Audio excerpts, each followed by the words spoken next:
Hey everyone, today we're going to look at some of the animals that lived before the dinosaurs. We often think of dinosaurs as the biggest, oldest creatures the Earth has ever seen. However, there are plenty of animals that predate the dinosaurs, and they're majestic in their own right.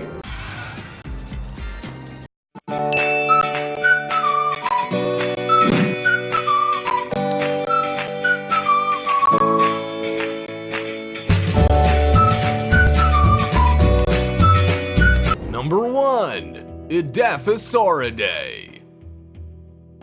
Edaphosauridae simply means ground lizard. The first signs of this prehistoric creature were discovered near the end of the 19th century by paleontologist Edward Drinker Cope in North America. They were quickly identified to be around 303 to 265 million years old.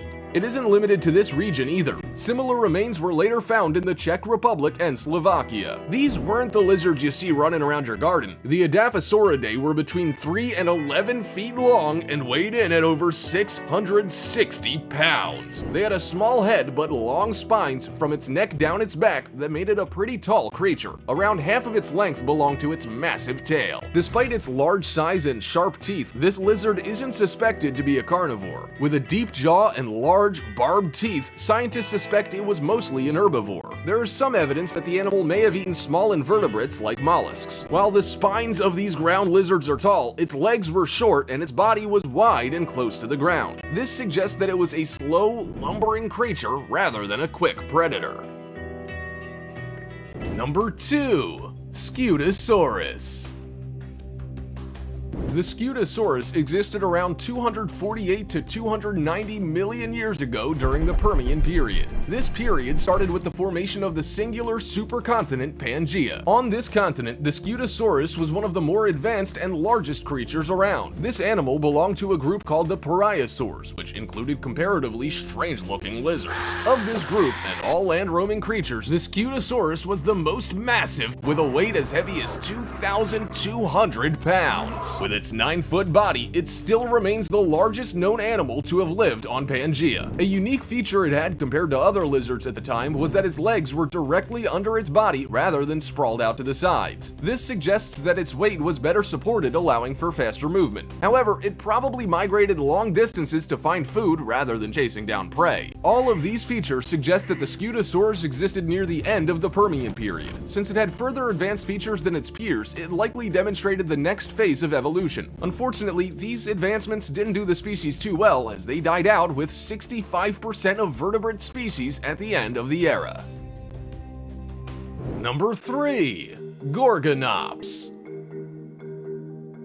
The Gorgonops also lived in the late Permian period and are estimated to have lived about 250 to 255 million years ago. The name Gorgonops might suggest that this prehistoric creature was named after the snake-headed sisters of Greek mythology. Instead, the name is derived from the original Greek word gorgos, which means dreadful. These creatures were about 10 feet long and 1,000 pounds each. This made them roughly the same size as great white sharks today. Many pictures rendered today show the Gorgonops as traditional lizard-like creatures, but some scientists hypothesize that these were actually warm-blooded animals. This means that they may have actually had a layer of fur covering them instead of looking like a reptile. There actually isn't too much information available on Gorgonops because there haven't been many fossil discoveries. The teeth we've seen on the fossils we have suggest that this animal was quite the predator. It didn't have the size of later dinosaurs, but it would easily have ripped through herbivores with no problem. The Gorgonops also had legs directly under its body. Its legs were longer than the Scutosaurus, so it's likely that this was a pretty fast creature. Number 4. Tanystropheus. On the shores of Europe about 215 million years ago in the late Triassic, the Tanystropheus existed as an archosaur, one of the first reptiles. It has an appearance that's almost cartoonish, with a long body and an even longer neck. In fact, Tanystropheus is a Greek word meaning long-necked one. They also had a large number of vertebrae, so the neck was pretty flexible too. These were likely amphibious creatures and great swimmers thanks to their webbed back feet. At 20 feet long and 300 pounds, it'd be pretty scary to run into one of these. The reason for the long neck is highly debatable. Most scientists now agree that the animals would lounge on the shores and use their long neck to find their next fishy meal. There's a chance that they use their neck to reach high trees, but it's unlikely they've entered far inland. The neck of this creature made up a fifth of its total body weight. The majority of the rest of the weight was in its hips and hind legs. This helped to carry the weight of the neck, but it also would have helped the animal lunge further into the water to catch fish. Number 5. Desmatosuchus. The Desmatosuchus was one of the longest aetosaurs at as much as just over 16 feet. They existed in the late Triassic period, which makes them about 250 million years old. Their bodies make up most of their length, as their skulls were only about 14 or 15 inches long. Interestingly, Edward Drinker Cope was also the first to find fossils for this creature as well. The most predominant fact about the Desmatosuchus is that it wasn't at the top of the food chain by any means. It had flat, peg-like teeth rather than sharp canines. This made them perfect for foraging and stripping low vegetation like ferns. They also had short legs that made them slow and not suited for reaching high places. This doesn't mean these creatures were completely vulnerable either. The Desmatosuchus were well equipped to protect themselves. They had a tail they could whip at predators, but even better, they had an impressive amount of armor. As with most prey at this time, it had hard armor down its back. However, it also had 18-inch spikes protruding from just above its shoulders. Smaller protective spikes also ran along its sides as well. Number 6. Placerius.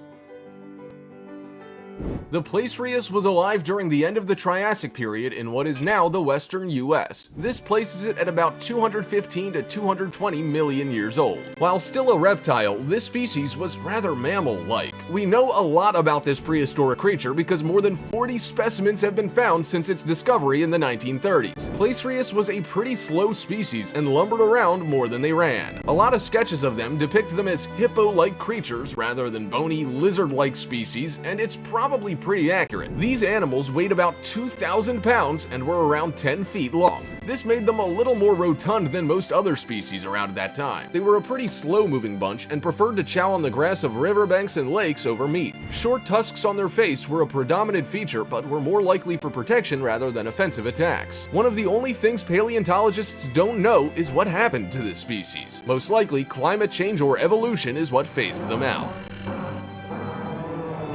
Number 7. Postosuchus.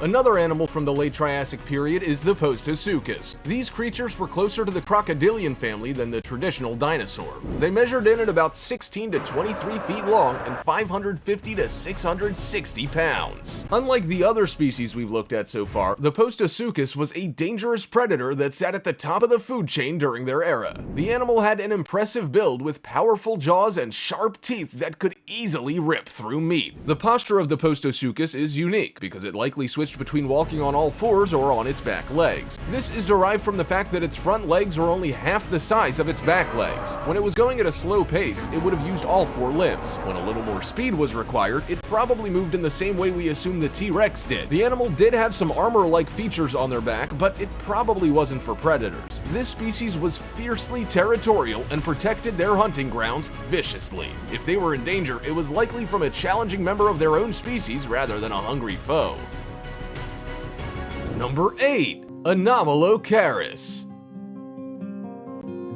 When it comes to dangerous marine animals, the Anomalocaris was on top during its time. This animal existed during the Cambrian period about 500 million years ago. This is a unique era because it marked the first signs of multicellular organisms that we have on record. The Cambrian explosion led to the birth of many of the existing animal phyla. Anomalocaris was one of the first and largest predators, measuring in at only about 3 feet long. Anomalocaris translates into abnormal shrimp. This name has been coined as the animal had a hard shell like the ones we see on shrimp and lobster today. Its body was flat and it swam around by flapping its sides and flat tail. It had 2 arms on the front of its body that were used to grab prey. That prey was then pulled into the predator's mouth. One of the most prominent features of the animal was its stalked eyes. While there isn't much evidence left of these softer body parts, what we do know suggests that this animal had vision that would be impressive even today. Number 9. Dunkleosteus.